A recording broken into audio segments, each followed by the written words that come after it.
Iyi ni radiyo BBC gahuza miryango ivugira i Londres kuri metero 19, 25, 31 na 41. Ivugira ku mirongo ya FM mu karere k'ibiyaga bigari no kuri interineti kuri bbcgahuza.com.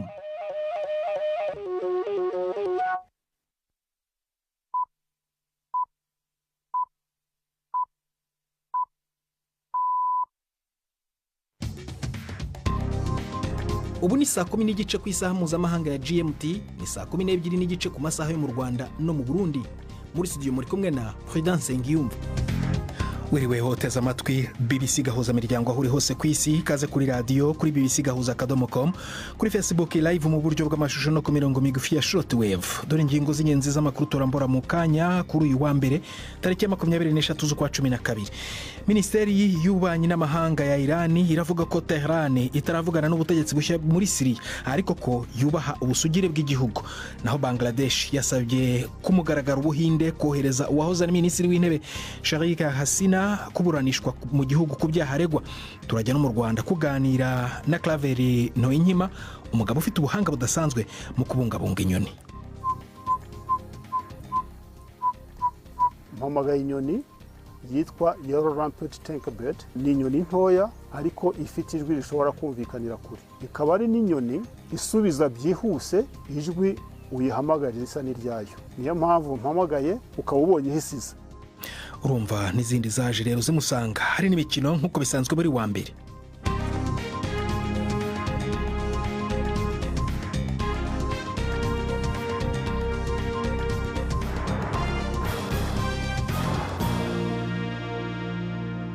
Ibyo byose n'ibindi bikubiye muri aya makuru ni mu kanya nyuma ko Prime ndi ku magenge abagezaho andi makuru y'ingenzi avugwa ku isi ari muri studio ya BBC i Nairobi.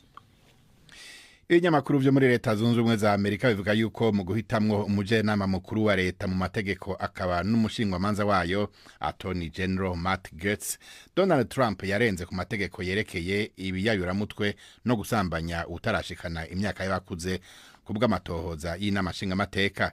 Ikinyamakuru CBS News kivuga yuko umugwi ujejwe ubuziranenge mu namashinga mateka watoye ko Gaetz yarishe amafaranga abagore batari bake kugira basambane, harimwo n'umukobwa w'imyaka 17.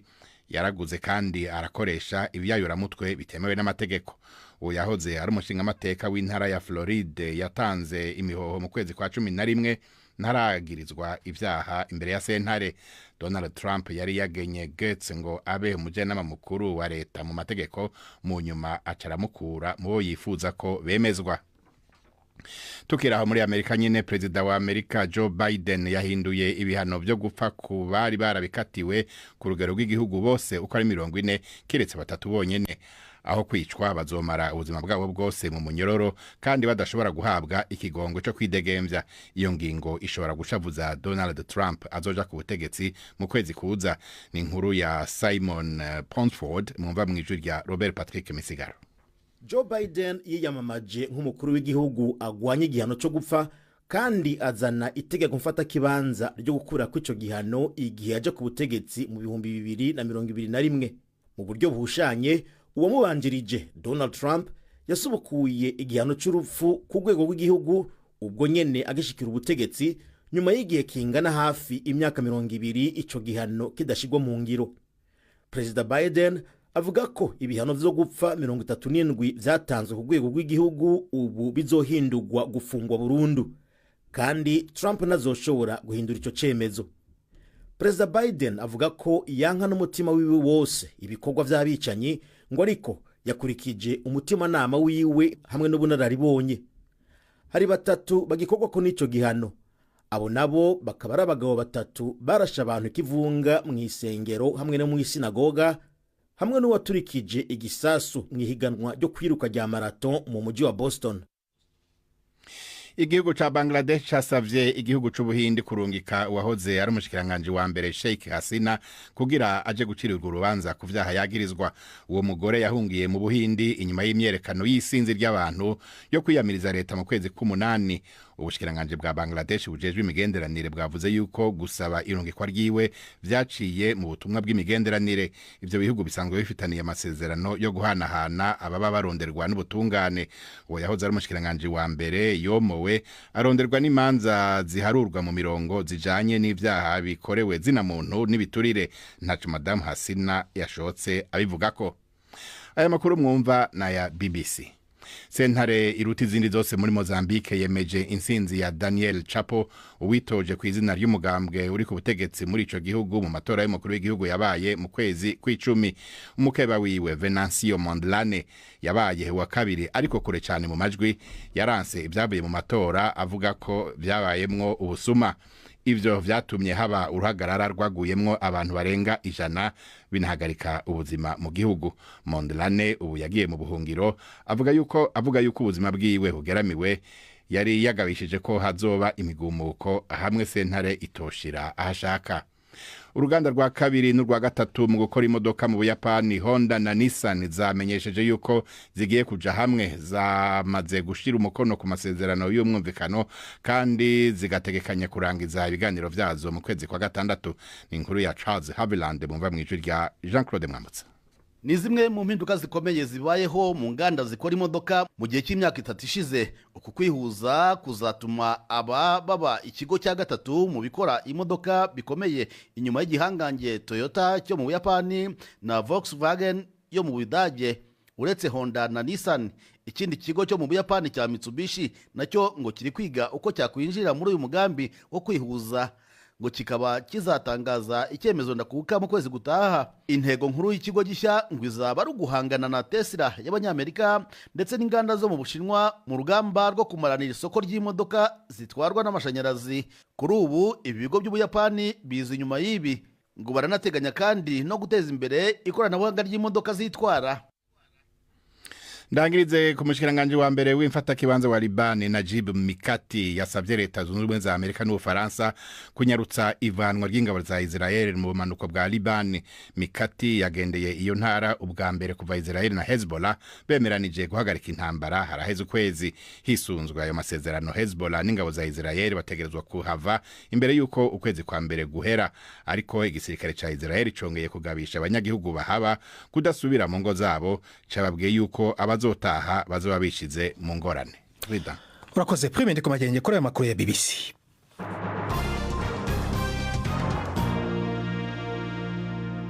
Ikaze ku makuru arambuye duhera mu Burundi, aho barimyi b'umuceri bo mu kiyaya cya Gihanga mu ntara ya Bubanza bashima ingene imbuto z'iki giterwa basigaye baronswa zimbuka cyane kandi zikarinda n'indwara. Ikindi kibanezeza ngo nuko batagikenera kujya kurondera imbuto mvamahanga nk'uko babikoraga mu myaka ishize, ngo kubera ubushakashatsi bw'izi mbuto rero bakoresha ubu bugirirwa mu Burundi 100% mu kigo cy'abahanga cyitwa IRI. Kuva mu mwaka wa 2009 iki kigo kimaze kugera ku rubuga kugeza ku rubuga ubwoko bw'imbuto bugera ku 8, hakaba hari n'ubundi buri mu nzira. Judas Hundimundi yaganiriye n'aba baririmyi ba Gihanga adutegurira inkuru ikurikira. Abarimyi bo ku mutumba Nyenshanga zone Buringa komine Gihanga intara ya Bubanza bariko barimbura umuceri. Bamwe bose usanga bashasha amahema manini mu murima bakaja barahungururira ku muceri, abandi bawuhura. Uravye ijya nino ubona bariko barashwabura gusa, akuya kabarenze kubera hari izuba ryinshi. Turi mu kiyaya kinini cyane ntushobora kubona niyo giherera. Jado Bitorimana ni umwe mu bariko barimbura. Aka gaceri kari kamaze iminsi twaragateka ari ngaha mw'ijambo, none ubu rero turejeje turiko turimbura. Imbuto dusanzwe tuyihabwa na CRDI ariyo yene imirimo. Muri kano gace abarimyi nka bose ubu mwaka barimye imbuto bita rutete, bavuga ko bayikunda kubera yimbuka cyane. Turiko turaraba nk'umwimbo uyu mwaka dufise uranejereje cyane, namwe nivyo mwibonera. Muri R50 turashobora kuronka imifuko hagati ya 35 canke 40. None murazi yuko umuceri musigaye muri mangaha ubushakashatsi bw'imbuto bukorerwa mu Burundi. Aya hariho ikigo bita IRE bahinguriramwo cyane umuceri bakunze kuba batera ngaha mu mapruderi. Niho bagirira amagizame bakaraba imbuto ishobora kuba mu mapruderi ahiwacu. Nk'akarorero mu mwaka weze twarahombye twarimye umuceri bitwa hybride, twarohombye ko gose tukora kuyunye wavuye muri iri imbuto nziza gose. Hambavu ya rutete ubundi bwoko bw'umuceri buriko burarimwa cyane mu Burundi harimo bwitwa musaruro, gwiza umwimbo na kazosi. nk'uko bishikirizwa na Felix Habonimana arongoye ikigo SRDI gikurikirana ibijanye n'uburimyi bw'umuceri mu kiyaya c'Imbo. Ubu bwoko bwose butanga umwimbu ushimishije. nka Rutete hariho abashobora gushikana itoni 6 ku hegitare, ariko kandi nizo za musaruro zirashobora kurenza bivana n'ingene ubushobozi bw'umwene gihugu ngene yakurikiranye umurima wiwe neza, agashobora kufumbera ukaronka amazi atangorane n'imbeka, mbere agashobora no kubagara atakibazo na kimwe. Ubushakashatsi bw'izi mbuto bukorerwa mu Burundi biciye mu kigo citwa iri yatanguye gukorera mu Burundi mu mwaka w'2009, ikaba imaze gushira ku rubuga ubwoko bw'imbuto butandukanye. Michel Twizeye ni umushakashatsi muri iramaze gushika ku bwoko bushika 19, 8 bukaba mbere buriko buradandazwa ngaha mu gihugu, cyane cyane ngaha mu gisagara ca Bujumbura, bukaba burimwa cyane gose ngaha mu biyaya by'Imbo, mu kiyaya c'Ukumoso na hariya za Rumonge za Nyanzarake. Muri ivyo ntikorera gusa ngaha mu kiyaya c'Imbo, hariho n'ubundi bwoko bw'imiceri ikorera ubushakashatsi mu ntara za Ngozi, cyane cyane kubijanye n'umuceri urinda imbeho. Mu gihe abatari bake mu Burundi bahurumbira umuceri witwa mu Tanzania bakavuga ko uryoha kandi umota cyane, Michel Twize yavuga ko igiye kubazanira inyishu vuba. Hari ubwoko bubiri buja bwaremewe bugiye gukorerwako, n'ubu bwoko bw'imiceri bita Matipi Super. Ni imiceri imota, urabona ni muremure nk'ijya yindi y'Itanzania. Hari ubwo bwoko bubiri bw'imiceri twibaza yuko buzoshobora gufasha cyane gose bugahagarika cyane bugagabanya umurindi bwo muceri wazuva hanze. Urabona harinda kugenda amafaranga y'agaciro, hanyuma bushoye gukorerwa ngaho urumva iyo bari inyungu nini ya cyane. Inguvu nyinshi ikigo kizishira mu kurondera umuceri w'akanovera wimbuka kandi urinda ingwara mu ntumbero yo kugabanya imbuto mva amahanga. Iki kigo gikorera mu bihugu birenga 10 byo muri Afrika y'ubuseruko, iyo hagati niyo mu bumanuko. Urakoze Judas. Tuve mu Burundi tujye mu Rwanda kuganira na Claver Ntoyinkima, umugabo ufite ubuhanga budasanzwe bwo kubungabunga inyoni. Ni Ntoyinkima uyobora aba mukerarugendo muri parike ya Nyungwe, agaragaza impano ye yo kuganira n'inyoni z'amoko atandukanye kuva akiri muto cyane. Ibintu byanamuhesheje igihembo cy'indashyikirwa kizwi nka Tusk Wildlife Ranger Award. Icyo gihembo aherutse kugishyikirizwa n'igikomangoma William cy'Ubwongereza. Umunyamakuru wa BBC Yves Bucyana yaramusuye muri parike ya Nyungwe adutegurira inkuru ikurikira. Ni iyihe nyoni uri guhamagara buriya? Mpamagaye inyoni yitwa Yellow Rumpet Tinkerbird. Ni inyoni ntoya ariko ifite ijwi rishobora kumvikanira kure. Ikaba ari n'inyoni isubiza byihuse ijwi uyihamagarira isa n'iryayo. Niyo mpamvu mpamagaye ukaba ubonye hisiza. Abantu babona Claver Ntoyinkima nk'uyobora gusa abakerarugendo, ariko inyoni zo zimufata nk'inshuti yazo kuko bashobora kuganira mu rurimi bumvikanamo. Kuganira n'inyoni si ibintu byoroshye. Claver ntiyigeze abyiga mu ishuri. Narabyigishije kuko nafataga umwanya nkagenda nkajya mu ishyamba njyenyine, inyoni nkayumva nkayikurikirana kugeza amenye inyoni ivuga iryo jwi, nkagerageza kuryigana. Byamfataga igihe kugira ngo ndimenye neza ku buryo yumva ari iryayo, ariko nkabigerageza inshuro nyinshi nkabisubiramo kugeza igihe nzarimenya noneho ku buryo inyoni yumva ari iryayo ikanarisubiza.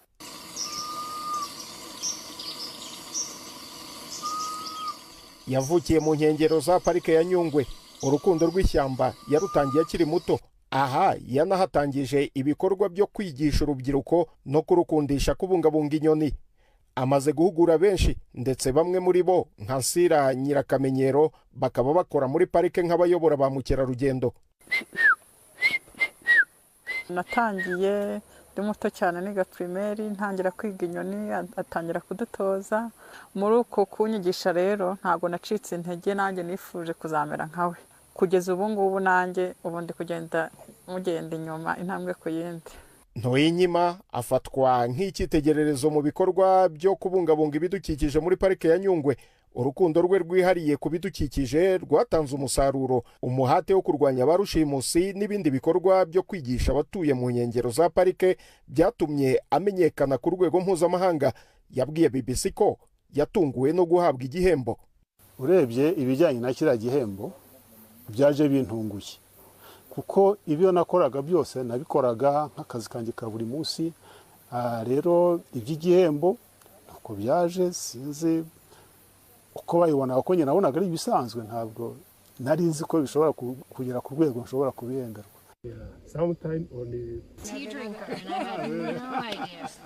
Impano ya Ntoye Inkima mu gufasha abasura inyoni inabonwa na ba mukerarugendo baturutse impande zose z'isi. Brenda Mitchell aturuka muri Leta Zunze Ubumwe za Amerika. Ndumva ndi umunyamahirwe kuba nayobowe na Claver uyu munsi, kandi namwigiyeho byinshi. Nanyuzwe n'ubuhanga bwe mu kubonera inyoni kure no kumenya izo arizo agendeye gusa ku majwi yazo.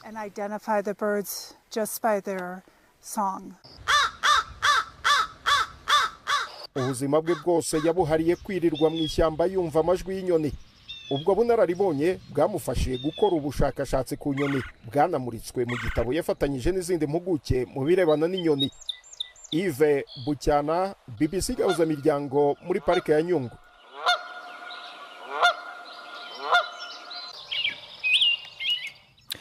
Ako kajwi keza k'inyoni mu nkuru ya Yves Bucyana katugejeje ku isaa moya zibura iminota 14 mu Rwanda no mu Burundi. Muri studio ya BBC London ni saa 10:46. Mu kanya turakomeza amakuru arambuye nyuma y'akaruhuko gato cyane. Ndi Prudence Ngiyumva.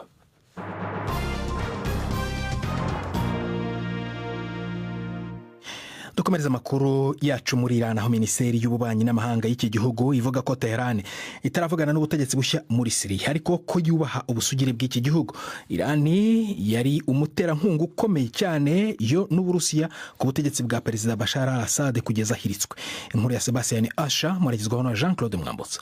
Ibikorwa byo kongera kubyutsa umubano na Syria iyobowe n'abategetsi bashya birakomeje. Abategetsi b'ibihugu bitandukanye babisikana mu murwa mukuru Damascus guhura n'umuyobozi mushya Ahmad al-Shara. Ikintu gitangaje kugeza ubu nuko nta mutegetsi uhagarariye Iran wari wahagera. Nta gushidikanya ihirima ry'ubutegetsi bwa Bashar al-Assad ryabaye nko gutsindwa gukomeye kwa Tehran. Umubano ukomeye Iran yari ifitanye na perezida wahiritswe bwari uburyo bukomeye kuri Iran bwo kugira ijambo mu karere. Mu ruhame amagambo ya Irani akomeje kumvikanamo ukwitwararika cyane, abategetsi bavuga gusa ko bizera ko Syria itazagwa mu nzara ziterabwoba. Igihugu cya Irani n'ubutegetsi bwa Assad bakomeje kwigaragaza nk'urukuta rukumira intambara y'imyemerere kwinjira muri Syria. Bamwe mu b'imbere mu gihugu ndetse n'abo hanze bakabibonamo umubano wo kwikunda. Ubutumwa bwahawe uruhushya na Loni muri Haiti bwari bugamije kubamo ibihugu bitandukanye byohereza abasirikare babyo bagera ku 2,500 baturutse mu mihingo y'isi, biyobowe n'igipolisi cya Kenya. Ariko amezi 6 ibyo bitangajwe, abapolisi 400 gusa ba Kenya nibo bagabweyo, kandi ubutumwa nta nkunga ikomeye burahabwa. Umunyamakuru wa BBC Nawari Al-Magafi yamaranye igihe n'inzego z'umutekano za Kenya muri Haiti mbere yo kujyana nazo mu gace kagenzurwa n'amabandi kureba uko byifashe. Inkuru ye ndayibagezaho.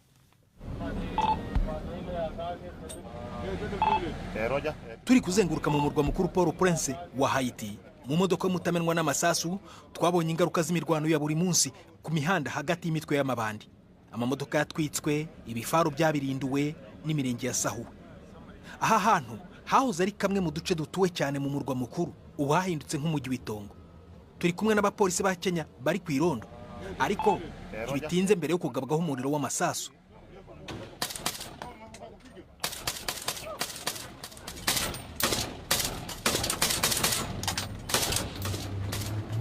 Muri metero nke gusa umurambo w'umuntu uri gukongokera rwagati mu muhanda. Haiti ni leta iri hafi gutembagara burundu. Kuzahazwa n'ibiza ndetse n'imiyoborere mibi byiyongera ku bwicanyi bw'amabandi agenzura igice kinini cy'igihugu kandi atera ubwoba abaturage. Ni ibibazo ruturo bihangayikishije igihugu. Hari udutsiko tw'amabandi 100 dukorera Port-au-Prince. Tugiye guhura n'umuyobozi wa kamwe mu dutsiko tunini, Renere Destina wihimba La Pli. Ategeka abagabo barenga 1000. Itsinda rye ry'amabandi rizwi nka Grand Lavine rimenyereweho ubugome bwo gufata bunyago. Ndashaka kukubaza, ku ngimbi zose zigusanga zizanwa n'iki? Tirapli niyo barihira amafaranga y'ishure y'umwaka wose. Nanje nije ndababuza kwicwa n'inzara. Leta nta kazi itanga. Ni igihugu kitagiramwo ibikorwa na bimwe by'ubutunzi. N'amashuri biravye ni nk'uko atagikora. Muri make ni igihugu kabaye. Hagati aho Komanda Godfrey Otunge afite icyizere kabone nubwo hari imbogamizi nyinshi. Ubu tuvugana abaturage baravuga ko bifuza ko itsinda ryacu ryakwagura rikajya no mu tundi duce kuhabungabunga umutekano. Abaturage barishimye. Mu mezi 6 ashize waje hano uri kumwe n'abapolisi 400. Mwasezeranyijwe guhabwa abandi 2500. Amezi 6 arashize nta numwe uraza. Kubera iki? Nakubwira ko MSS ari ubutumwa budasanzwe. Nta handi bwabayeho ku isi yose. N'ubwa mbere bubayeho. Kandi ikintu gishya cyose kizana n'ingorane kandi tugomba kubyemera. Perezida wanjye watowe na perezida wa Kenya bijeje ko bagiye kohereza muri Haiti abapolisi 1000. Ariko bagombaga kuba baraje mu kwezi kwa 11 none ntibaraza. Vuba cyane mbere yuko ukwa 12 kurangira. Ikibazo ni inzira bigomba kunyuramo.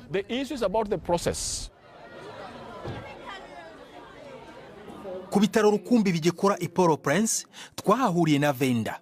Yanze kujyana umwana we w'umukobwa w'imyaka 2 ku bitaro atinya urugomo ruri ku mihanda. Asenga yizera ko ntarirarenga ku gihugu cye. Ndifuza ko abana banjye barya umugati nubwo giye nta urya. Ndifuza ko umwana wanjye yitabwaho bikwiye. Sinshaka kumubura. Twashatse kuvugana na guverinoma ya Haiti ariko ntiyemeye kuduha ikiganiro.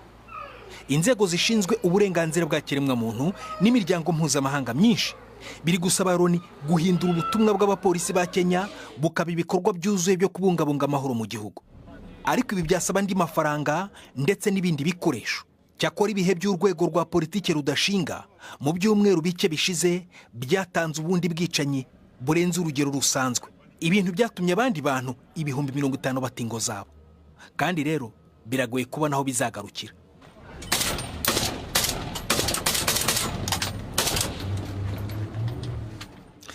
Nkuru ya Naware Al-Magafi. Tujye muri Bangladesh yamaze gusaba ko mugaragara Ubuhinde kohereza uwahoze ari minisitiri w'intebe w'igihugu Sheikh Hasina kuburanishwa muri Bangladesh. Madamu Hasina yahungiye mu Buhinde nyuma y'imyigaragambyo ikaze yamaganaga guverinoma mu kwezi kwa 8.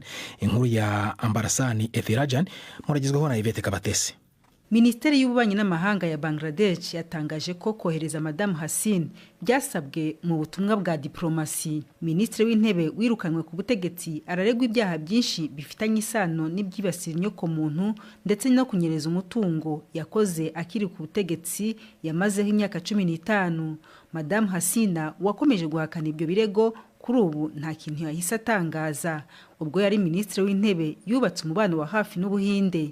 Ibihugu byombi bifitanye amasezerano yo kohererezanya abashakishwa n'ubutabera, ariko impuguke mu mategeko zivuga ko Ubuhinde bushobora kwanga kohereza uwo mugore mu gihe bwasanga ibyo birego bifitanye isano na politike cyangwa se bidakozwe mu buryo buboneye. Ubuhinde bushobora kwisanga nta mahitamo bufite kuko impamvu zose zatuma butohereza uwo mugore byasa nko kurenga ku mategeko ya diplomasi, bikaba byarushaho kuzana agatotsi mu mubano w'ibyo bihugu byombi.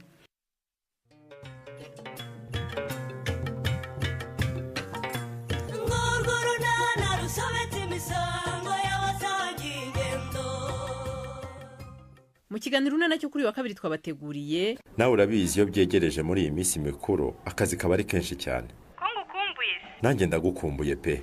Ahubwo se waragiye? Njyahese shu.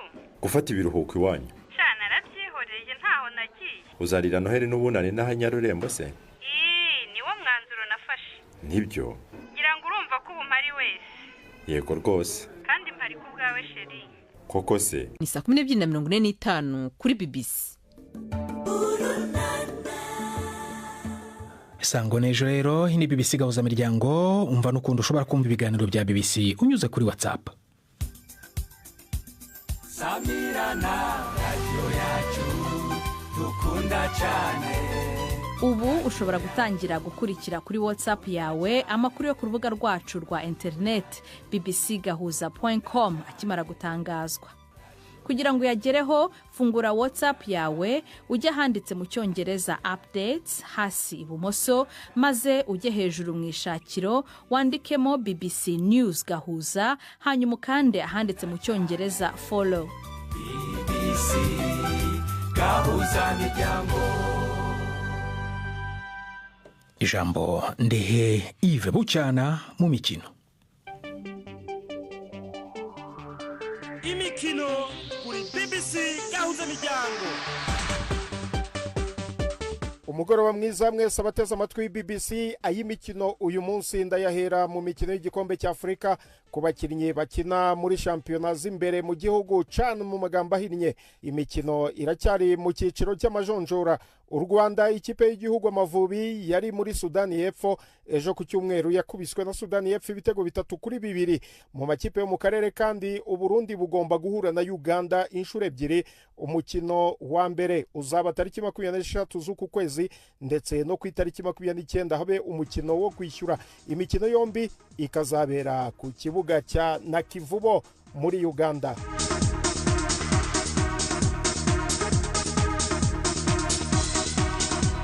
Ku mugabane w'Uburayi mu Bwongereza amakipe y'i Manchester akomeje kwitwara nabi. City kuwa gatandatu yongeye gutsindwa ubwo yasuraga Aston Villa ku kibuga cya Villa Park.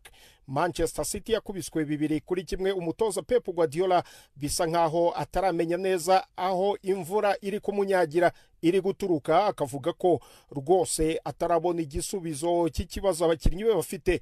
Ku rundi ruhande Mukeba United nawe ntiyorohewe ejo ku cyumweru yanyagiwe na Bournemouth i Old Trafford imvura y'ibitego 3-0. Umutoza mushya Ruben Amorim avuga ko ibintu bigikomeye kuko abakinnyi ba United benshi batarumva inyigisho ze. Abafana ba United umukino urangiye bahaye inkwenene abakinnyi babagaya ubushobozi buke hafi ya ntabwo bakomeje kugaragaza mu kibuga, mu gihe iyo kipe yazamuye igiciro cya tike yo kwinjiraho i Old Trafford. United ikomeje kugorwa cyane n'imipira y'imiterekano iterwa mu izamu ryayo set pieces, kuko imaze gutsindwa ibitego 17 byose biturutse kuri iyo mipira kuva shampiyona yatangira. Imikino yo ku munsi w'ejo yashojwe na Liverpool yarambitse Tottenham hasi iyihondagura ibitego 6-3 ku kibuga cya Tottenham Hotspur. Mbere yaho gato Chelsea yari yatsikiye kwa Everton inganya 0-0. Naho kuwa gatandatu Arsenal yakiniraga hanze kwa Crystal Palace iyivanamo umwuka iyitsibuye ibitego 5-1, ni mu gihe Newcastle yatsinze Ipswich Town ibitego 4-0. Hagati aho kandi amakuru aturuka mu ikipe ya Arsenal aravuga ko rutahizamu wa Arsenal Bukayo Saka azamara ibyumweru byinshi hanze y'ikibuga kubera imvune yakuye muri uwo mukino wabahuje na Crystal Palace. Kubura Saka bishobora kuba igihombo gikomeye cyane ku ikipe ya Arsenal muri iyi minsi y'impera z'umwaka kubera imikino myinshi iteganyijwe gukinwa mu gihe gito. Saka w'imyaka 23 yaramaze gutsindira Arsenal ibitego 9 ndetse atanga imipira 13 yose yabyaye ibitego mu mikino 24 y'amarushanwa atandukanye. Ahandi ku mugabane w'Uburayi muri Espagne ikipe ya Barcelona impera z'icyumweru zigisize ku mwanya wa gatatu nyuma yo gukubitwa na Atletico Madrid 2-1. Atletico yahise ifata umwanya wa mbere, ndetse ejo ku cyumweru ikipe ya Real Madrid itsindira umwanya wa kabiri imaze gutsinda FC Sevilla ibitego 4-2. Aha ni naho nsoreje ay'imikino nari nabateguriye. Gendi Yves Bucyana.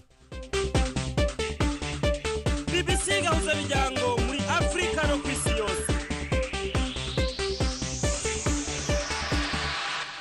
Urakoze Yves Bucyana, gushimira ko ari amakuru y'imikino. Ni nawe uri kutusingiriza umusozo w'amagakuru yacu yo kuri uyu wa mbere. Gusa mbere kuva muri studio bari bwo gitangirana natwe wamenya ko Minisiteri y'Ububanyi n'Amahanga ya Iran ivuga ko Tehran itaravugana n'ubutegetsi bushya muri Syria, ariko ko ngo yubaha ubusugire bw'igihugu. Naho Bangladesh ikaba yasabye ku mugaragaro Ubuhinde kohereza uwahoze ari minisitiri w'intebe Sheikh Hasina kuburanishwa mu gihugu ku byaharegwa. Aya makuru ushobora kongera ukasanga kuri bbc-gahuza.com. Twari dufashijwe na Derek Clark ku buhanga bw'ibyuma. Agenda Prudence Nyuba wakoze guhitamo BBC Gahuza Miryango. Uraraharyana na ejo.